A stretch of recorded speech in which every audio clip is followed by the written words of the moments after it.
Bien, recuperando un poco lo que decía antes de ir a la pausa comercial. Este,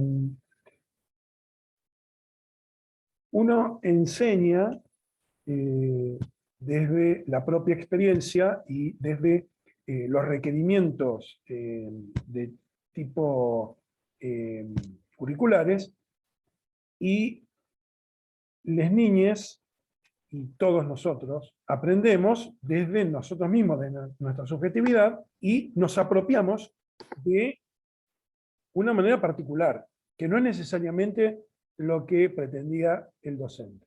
Entonces, por eso son dos elementos separados dentro de un proceso común, pero que yo enseño y el otro aprende. No es enseño y aprenden, y ya está. La ¿Sí? vieja metáfora de las dos caras de la misma moneda que nos decían, no, no existe, no, olvídensela, no, no funciona así. Porque si no, sería casi como una cosa automática y no funciona de esa manera. Bueno, de hecho, justamente una de las cosas que hemos plasmado en esta presentación habla de que cuando uno prepara una secuencia de actividades, tiene que pensar también en alternativas. ¿Por qué? Porque no necesariamente la secuencia que yo estoy pensando es una secuencia que, si bien es lógica para mí, puede que para el otro no lo sea. En cuyo caso tengo que pensar cómo se lo digo, cómo se lo enseño, cómo lo hago partícipe y que se quiera apropiar de ese saber, porque la manera en que yo lo pensé, a ella, a él, no le sirve. Quiero compartir pantalla. Ah, ¿te tengo que habilitar yo? Ah, Estoy claro, tratando, bueno. pero no puedo. No, discúlpame. Ahora sí, ahora sí, ahora sí. Sí, sí. Pero estamos grabando, sí, así que está todo bien. Ahí estamos. ¿Paso a la 4? Dale, por favor. Decíamos que, bueno, que sabemos que esto de alguna manera es reiterativo para ustedes. Lo que pasa es que queremos dejar claro que nosotros adherimos a esta misma forma. No es que para nosotros van a planificar distinto, ¿sí?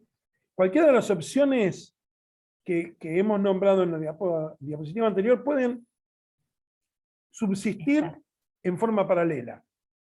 Frecuentemente, si uno está trabajando en una unidad didáctica, no va a trabajar simultáneamente un proyecto porque no hay cabeza que lo resista. Pero son dos modalidades de enseñanza que tienen distintas características y que abordan de manera diferente los contenidos, pero que podrían convivir en forma simultánea o en forma consecutiva, ¿sí? Incluso alternada, si se quiere. Y la secuencia, que se nombra en alguna parte, la secuencia es algo que en realidad atraviesa ambas modalidades, o bien puede convivir solamente como secuencia. Explico esto. Ustedes pueden estar desarrollando una unidad didáctica que es, por ejemplo, habían ejemplos por ahí, creo que está, acá está, ¿no? En la siguiente diapositiva me parece que está Sí. en la 5. Acá está. Psicoanalismo, la No, organización de propuestas articuladas. Bien, no, la que sigue. las 6, sí. Sí, después volvemos a la 5 porque hay algo interesante para decir ahí. En la 7.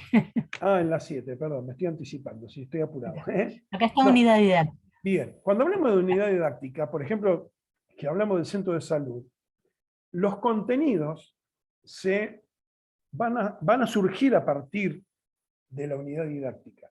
Pero puede ocurrir que yo quiera trabajar justamente una secuencia de literatura. Y yo no voy a ir a buscar un cuento que hable del centro de salud, porque no es el propósito de la literatura. En todo caso, podría llegar a pensar como parte de la secuencia alguna narración oral de la gente que está en el centro de salud, pero no es el propósito de una secuencia de literatura necesariamente recuperar esa narración del centro de salud, porque estaría forzando. Yo puedo tener en simultáneo con la unidad didáctica una secuencia, por decir un ejemplo, de literatura, una secuencia de expresión corporal, por ejemplo, y no tengo por qué obligatoriamente decir, bueno, como estoy con el centro de salud, a los nenes los hago hacer una actividad en la que, no sé.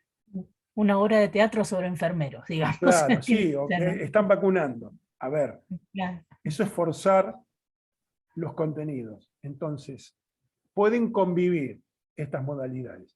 Y respecto de esto, ahora sí, volvamos a la diapositiva que hablábamos de la literatura, que creo era la 4, ¿no? O la 5, en la 5. 5, la 5. Ahí está. Yo me salteo algunas cosas porque yo sé que ustedes saben leer, así que me imagino que no necesitan que yo le lea la diapositiva. Igual va a quedar va a quedar ahí subida, entonces la pueden revisitar todo el tiempo, ¿no? Tal cual. Nosotros sugerimos la organización de propuestas articuladas. Habrá compañeras y compañeros docentes que, por ejemplo, dicen, chicas, por lo que estamos pensando, por el diagnóstico que tenemos en la institución, acá convendría hacer una secuencia y que no participe de la unidad didáctica. O, chicas, es imposible en una situación como la actual, una situación pandémica, que hagamos un proyecto. Entonces, vamos a trabajar de otra manera. Pero la idea es que, así como nombramos hace un rato, en la entrada anterior, los juegos ancestrales, si la unidad didáctica, por ejemplo, fuera juegos que hemos jugado y que jugamos hoy, por decir, ¿sí? O el juego y las infancias, o etcétera, esa es la unidad didáctica. ¿Qué pasa? Cuando abordamos un juego ancestral, las ciencias sociales hay contenidos ahí para trabajar en ese juego, en esos juegos. Las ciencias naturales tienen algo que decir ahí porque justamente con lo que se juega tiene que ver con el entorno natural, o no, o es extraído de, o emula, o simula algo del entorno natural, del ambiente. La matemática tendrá algo para decir, la alfabetización y la lengua oral tendrán algo para hacer ahí. Es decir, los contenidos se desprenden de la unidad didáctica. Es una guía, la unidad didáctica, por eso se llama unidad. En cambio, en los proyectos, y la unidad no tiene por qué necesariamente haber un producto final, pero en el proyecto, el producto final pueden ser ideas, ¿sí? O pueden ser cosas concretas. Habitualmente uno hace un proyecto cuando tiene cosas concretas, que puede ser, por ejemplo, hacer un folleto. Ahora, todo esto que estoy diciendo, en el caso de literatura, y esto es importante, literatura no lo vamos a incluir, salvo que tengamos un proyecto que Virginia sabe muy bien cómo decirlo, yo no. Digo, salvo que tengamos un proyecto. ¿Cómo? Claro, que sea un proyecto que implique el trabajo con el lenguaje literario. No sé, queremos hacer una antología no sé, de los chistes de Jaimito. Bueno, vamos a hacer un producto específico, un proyecto recolectando todos esos, dije los chistes de Jaimito no van para el jardín, pero bueno, los refranes sobre la cocina, o no sé, o adivinanzas que hablen de alimentos, o lo que fuese, y ahí podríamos sí hacer un proyecto específico sobre el área de literatura, por ejemplo, ¿sí? O las canciones que nos cantaban las abuelas para hacernos dormir, o cosas por el estilo, ¿sí? Entonces, fíjense que probablemente para literatura ustedes van a poder hacer solo una secuencia, porque no tienen tiempo material como para hacer un proyecto de literatura que atraviese todo el año escolar. ¿Sí? Si, por ejemplo, el proyecto fuera comunidad de lectores y lectoras, para lograr eso, uno tendría que, en principio, estar en la presencialidad. Porque para armar esa comunidad con los nenes y las nenas, yo tendría que pensar que los nenes y las nenas de, por ejemplo, sala de 4 van a compartir esa literatura, en cuyo caso es extensísimo para hacer. Entonces, lo más probable es que ustedes, por ejemplo, para la literatura, hagan una secuencia y que privilegie justamente eso, el lenguaje literario. Claro. No la Profe, y se explicación podría pensar, por ejemplo, digo, pensando en estos juegos ancestrales, ¿no? Quizás que las infancias enseñen, por ejemplo, a la familia en una cartelera a modo de introducción, de instructivo, de las introducciones, no, perdón, ¿cómo se dice? Las instrucciones del juego. Entonces que ellos puedan aprender o sea, no aprender, sino a partir de la alfabetización, poder colocar quizás el título, qué es lo que hace primero el jugador A y el jugador B. Digo, desde ahí se podría pensar, quizás. ¿Pero sería de literatura? No, digo de lengua oral y alfabetización. Ah, bien. Y ahí te creo. Ahí hay articulación. Sí, señor. Sí, Claro, no, de tal vez, literatura no, porque no sería el fin, digamos, no sería el propósito de la literatura. claro, tal vez sí. Por ejemplo, el juego ancestral corresponde a la comunidad mapuche, por ejemplo, y se puede conseguir, no sé, conocer mitos y leyendas del pueblo mapuche, estaríamos hablando de literatura oral, ¿sí? De literatura folclórica, tradicional, entonces podríamos tomarlo e incluirlo, ¿sí? Pero bueno, es como más complejo según, o sea, también podría llegar a ser una posibilidad, ¿verdad? Sí, de hecho, con lo que es interculturalidad, tenemos que ser muy cautelosos, muy cuidadosos Claro. y cuidadosas, porque yo siempre cuento esta anécdota, un encuentro de interculturalidad en el instituto en el año 2017, si mal no recuerdo, en un break que se hizo en un descanso, compañeras mapuches estaban preparándonos una comida muy común, ¿sí? Una especie de puchero, para ellos tiene un nombre particular que compartieron con nosotros en esa jornada, y en ese ratito de la cocina yo le pregunto a una de las compañeras mapuche de la comunidad, le digo, compañera, ¿sabe qué? A mí me interesaría aprender sobre la matemática mapuche, porque me gustaría implementar, y la compañera me dijo, ¿sabe una cosa? Nosotros en este momento tenemos cosas mucho más inmediatas que nos interesan discutir y compartir con ustedes que la matemática mapuche. Es decir, y lo dijo con la mejor onda posible, ¿sí? Digo, cuando nosotros queremos abordar la interculturalidad, hay que ser muy cauteloso, como cuando queremos abordar cualquier cosa que tiene que ver con el respeto a los saberes del otro. Y no porque son pueblos ancestrales solamente, sino porque el otro, la otra, tiene derecho a dar su consentimiento de que yo aprenda lo que él sabe. ¿Sí? ¿Me explico? Como a alguna de ustedes le debe haber pasado alguna vez ver que hay personas que, por ejemplo, no revelan su receta para hacer ñoquis, por decir. O no lo dejan ver cuando hacen los ñoquis. Porque no, es una sorpresa. No está dispuesto a mostrar su saber. Y tiene todo el derecho.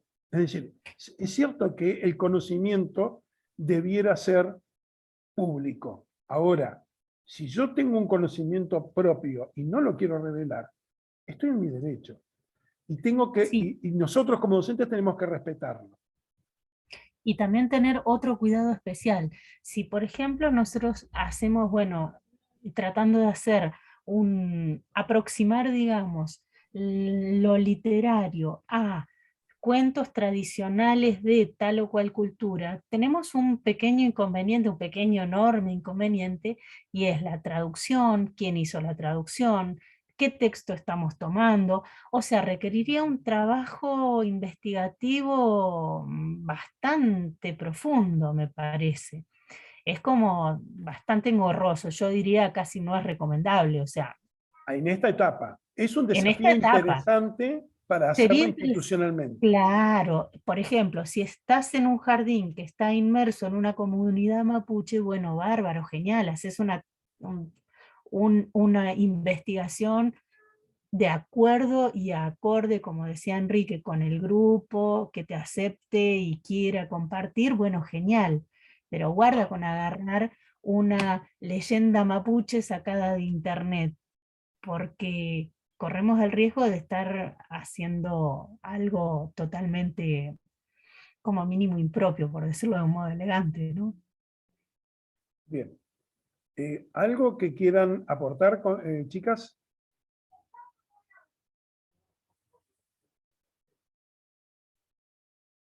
¿Se ¿Alguna asustaron? duda que se haya presentado hasta acá?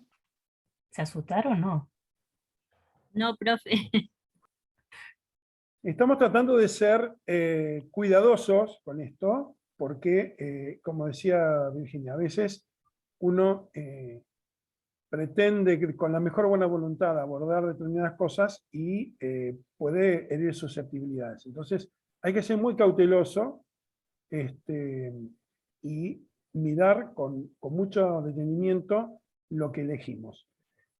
A veces son desafíos bellísimos que tienen un trasfondo etnológico maravilloso, pero hay que darle tiempo a madurar y hay que además tener el acompañamiento de compañeros y compañeras para que podamos entre todos entretejer, como propone el diseño curricular, entretejer saberes y ir encontrando el camino, el recorrido, la punta y encontrar la punta del ovillo, hablando siempre con la metáfora de los tejidos, Sí, de los piolines. de los piolines.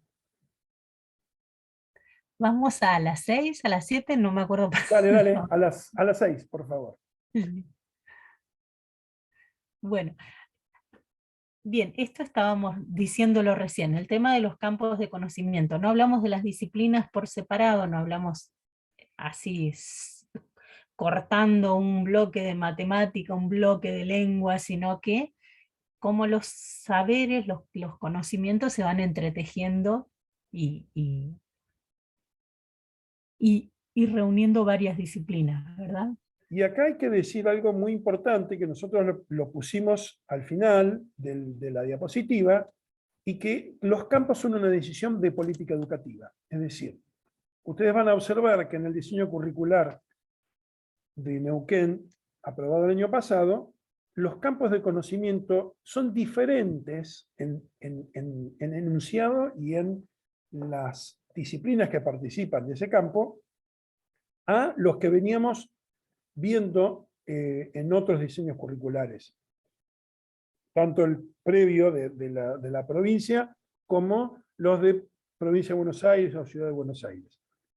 ¿Por qué? Porque, y de hecho, nuestra carrera tiene campos de conocimiento diferentes a los que tiene inicial. Nosotros tenemos ahora un campo de conocimiento que es alfabetización, lengua oral, literatura y matemática, y no está como tal en el diseño curricular de inicial. Lo que no significa que podamos, es decir, esto es una decisión política de trabajar literatura y matemática juntos, por ejemplo. Pero también es una decisión política que matemática, en el diseño curricular nuevo, forma parte del conocimiento del ambiente, como lo es en el maternal, y lengua y literatura está dentro del campo de la comunicación y la expresión.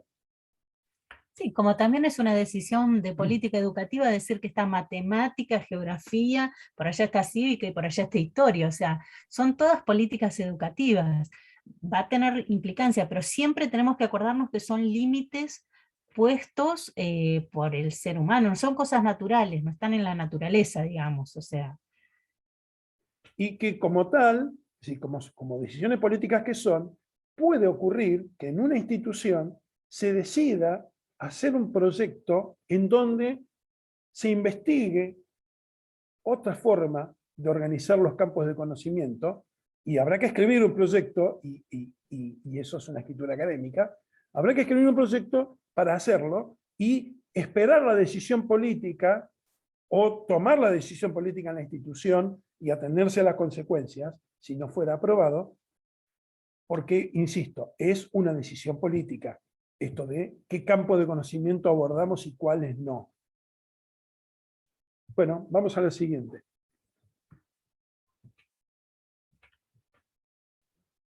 ¿Lo habíamos visto? Ya estaba, sí. Seguimos. Proyectos áulicos, habíamos Ya los hablado ya. nombramos. Sí. ¿Pasamos a la 9? Sí, por favor. Yo ya tengo la sensación de déjà vu, de haber dado por 2 veces la misma clase. Claro. Me Bueno, pasa peor en la secundaria con la también burbuja. decíamos que las secuencias didácticas son una estructura dentro de las Los unidades proyectos. didácticas y los proyectos, o bien son en sí mismas, digamos, una secuencia de actividades que no participa de la unidad didáctica o no participa de un proyecto, también es posible, porque es necesario abordar esos contenidos.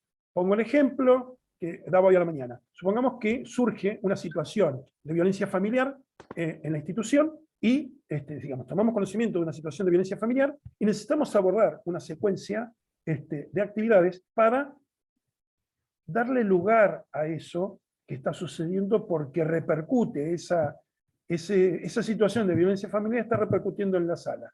Y yo tengo que tomar cartas en el asunto, ¿sí?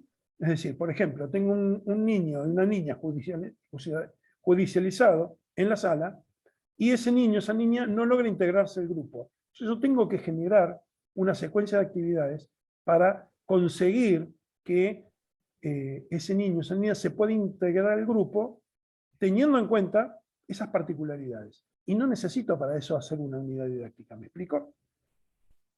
Ni un proyecto tampoco, digamos. O sea, Bien, vamos pasemos a la siguiente, que es el esqueleto de nuestra planificación.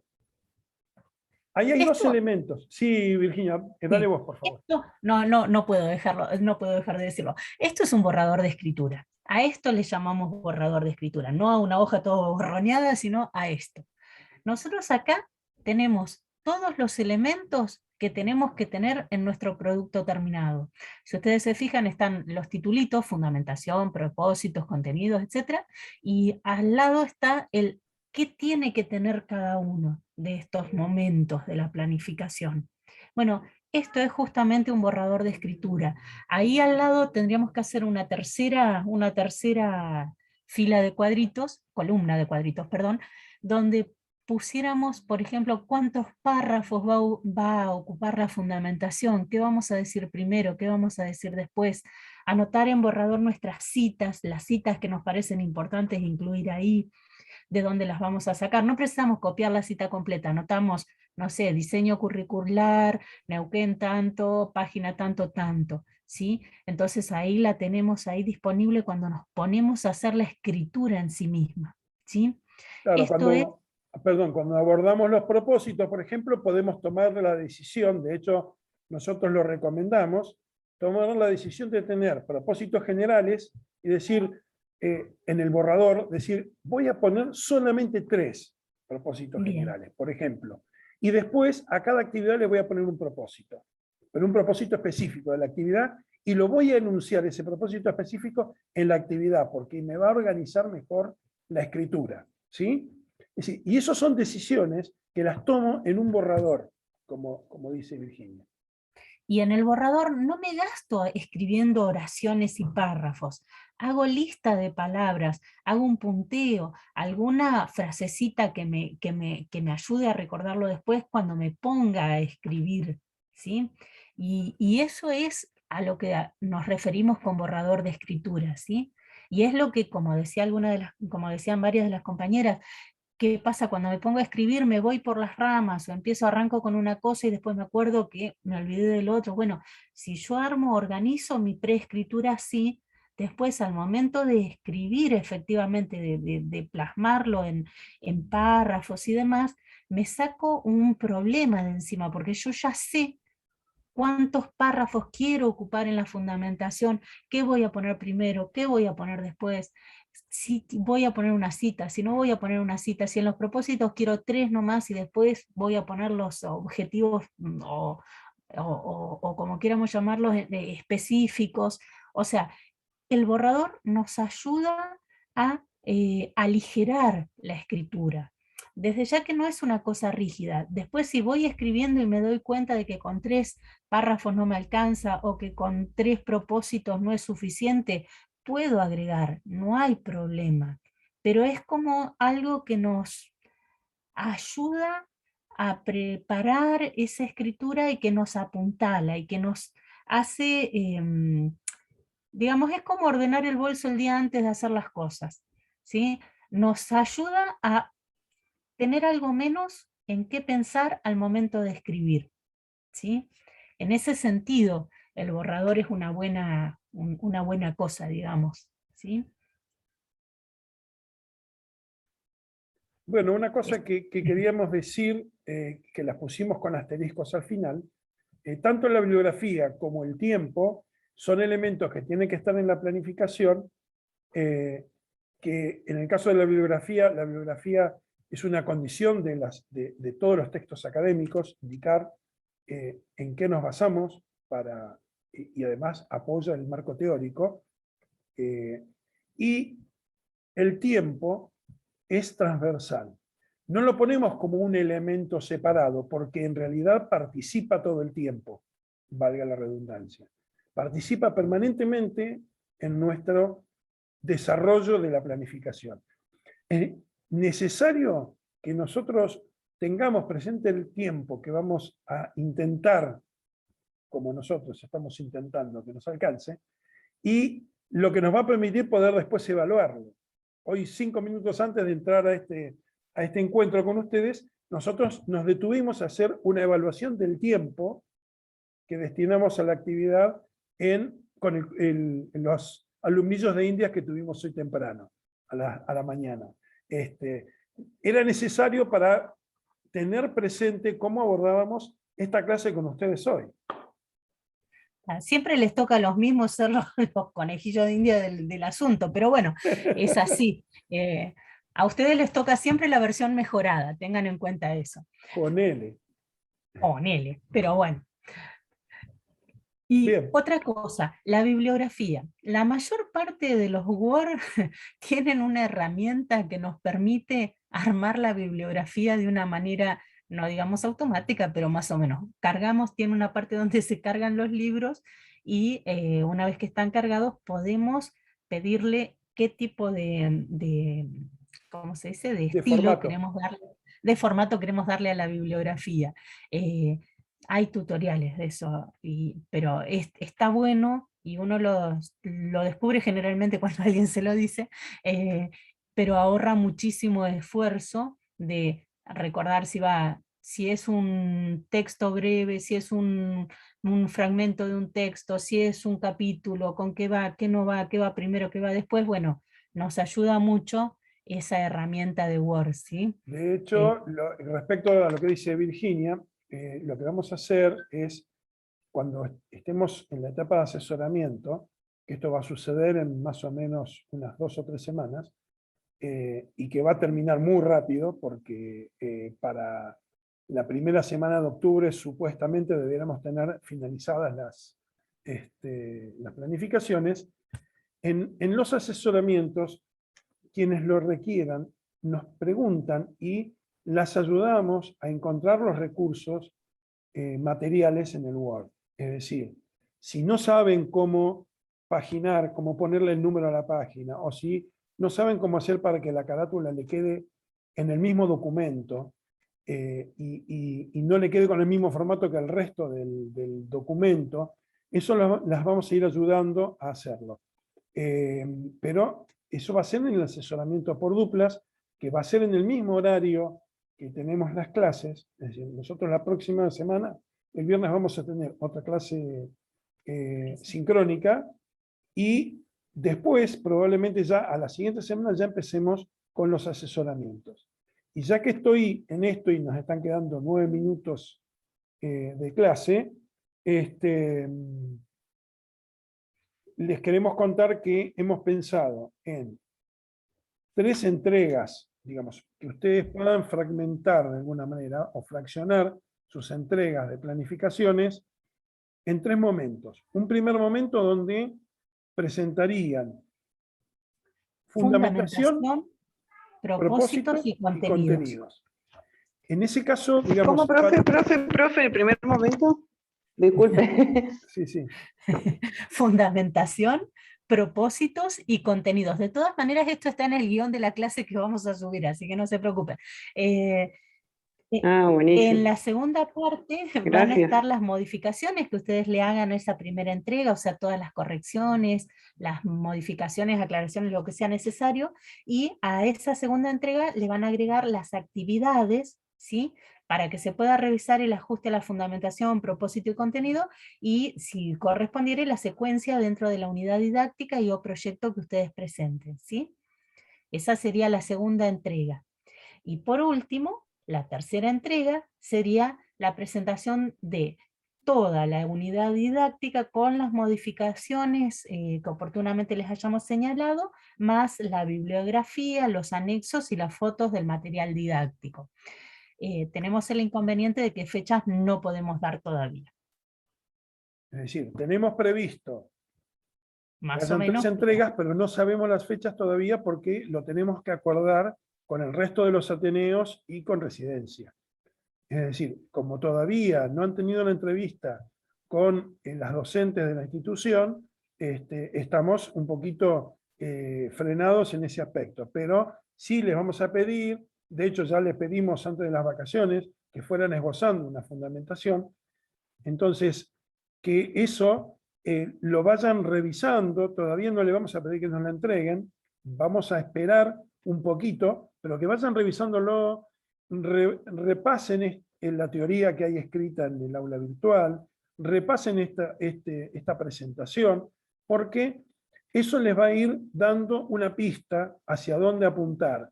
El resto de las diapositivas que hay en esta presentación, tiene 24 diapositivas, lo vamos a retomar en la próxima clase para terminar de formalizar. Sin embargo, ya va a estar disponible el PowerPoint completo en el aula virtual, y también la bibliografía que utilizamos para este PowerPoint. Es decir, que de hecho ya está esa bibliografía en el aula virtual. Entonces, esperamos que ustedes aprovechen la oportunidad de ir tomando el contacto con este material y avanzando todo lo que puedan por su cuenta en cuanto a ir teniendo presente que, por ejemplo, la fundamentación conviene que la organicen en 3 párrafos, por ejemplo, no menos de 3. Si necesitan poner más, bueno, se pondrán, pero no menos de 3, por ejemplo. Y no más de 7, pongámosle, digamos. Claro, una fundamentación de 3 páginas es un atentado, chicas. Es decir, no tiene, es decir, un trabajo de investigación puede ser que tenga 3 páginas de fundamentación, pero una planificación de Residencia 2 no podría tener 3 páginas, puede ser que lo tenga, pero es imposible terminar de leer una fundamentación y escribirla peor. Entonces, nosotros lo que pretendemos es ayudarlas a organizar su escritura, que no la padezcan dentro de lo posible. Dentro de lo posible. Vamos a hacer lo que está a nuestro alcance. Sí, ¿y qué más les íbamos a pedir, Enrique, para la próxima clase? Que es el próximo viernes, dicho sea de paso. Lo que teníamos que recordarles es que no nos olvidamos que le habíamos dado una tarea que esperamos que haya sido placentera, que era elaborar su propia versión de canción juego, de 2 canciones juego que les dejamos, Lo que decidimos es que lo vamos a hacer en la semana próxima, porque, digamos, nos surgía hacer este abordaje hacia lo que son las unidades didácticas, los proyectos, las secuencias y los contenidos de la planificación, digamos, la estructura de planificación, para justamente ganar tiempo, para que ustedes ya puedan ir armando su esqueleto, por ejemplo. Esto que decía Virginia y que nos detuvimos en esta diapositiva. Tiene que tener al menos esa estructura. Entonces, ustedes se arman su borrador y dice, bueno, la fundamentación, yo en la fundamentación quiero hablar de esto, de esto y de esto. Como decía Romina, me interesaría trabajar los juegos ancestrales porque puedo abordar esto y esto. Y ya van armando ese borrador, ¿me explico? Otro dice, a mí me gustaría abordar la literatura desde tal lugar e ir anotando esas cosas. Más allá de que después eso uno lo tenga que ajustar, porque de hecho siempre lo vamos a necesitar ajustar.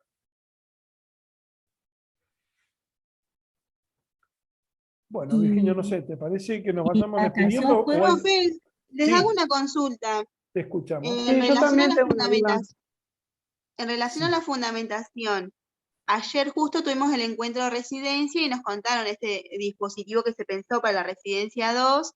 Incluso la semana que viene vamos a hacer un recorrido fotográfico de la institución del Jardín 23, ¿no? Pensando en esas infancias. Mi consulta es la siguiente. Como tenemos que ir pensando en la elaboración de la fundamentación de este espacio, ¿lo hacemos en duplas o en los grupos que ya quedamos conformados? Por ejemplo, quedamos en grupos de 4, es decir, 2 duplas. ¿Se entiende mi consulta? Sí. Chicas, todo lo que es parte del dispositivo residencia, nosotros no nos vamos a oponer. Lo que va a ocurrir es que probablemente esa fundamentación de cada dupla tenga sus particularidades. Es decir, entendemos que se van a organizar, por ejemplo, de a 4 y van a pensar una fundamentación en común, pero a su vez cada dupla va a tener que, aunque sea en un párrafo, definir su postura como dupla. ¿Sí? Ahora, si es un proyecto común, bueno, es decir, eso lo vamos a ir viendo en el mientras tanto. Nosotros no nos oponemos en absoluto a que puedan pensar una fundamentación entre 4, pero es raro que vayan a haber 2 duplas con exactamente la misma fundamentación, porque no necesariamente van a tener el mismo grupo. Entonces, vamos a ir viendo en el recorrido que hagan de escritura cómo van definiendo sus posturas, ¿sí? Porque si bien van a planificar de a 4, van a haber posturas que va a ser difícil acordar de a 4. Entonces, Eso le iba a preguntar yo. Entonces la planificación es de a 4, efectivamente. eso no lo terminamos de discutir todavía en Profe, qué articulación. difícil. Porque eso es lo que hablábamos con las chicas ayer, y decíamos qué difícil cuando uno no se pone, cuesta ponerse de acuerdo de a 2, imagínate de a 4. Bueno, Cuatro eso más. lo vamos a ir definiendo y les quiero decir que si se corta, volvemos un minutito para responder las otras preguntas que hayan surgido, ¿sí? Porque habían 2 o 3 que querían preguntar. Así que cuando se corta, volvemos y así podemos responder las preguntas que quedaron. No vamos a desarrollar más teoría acá, ¿sí? No. Vamos a tratar de responder a las dudas que surgen. Si les parece, yo corto para todos y arranco de nuevo.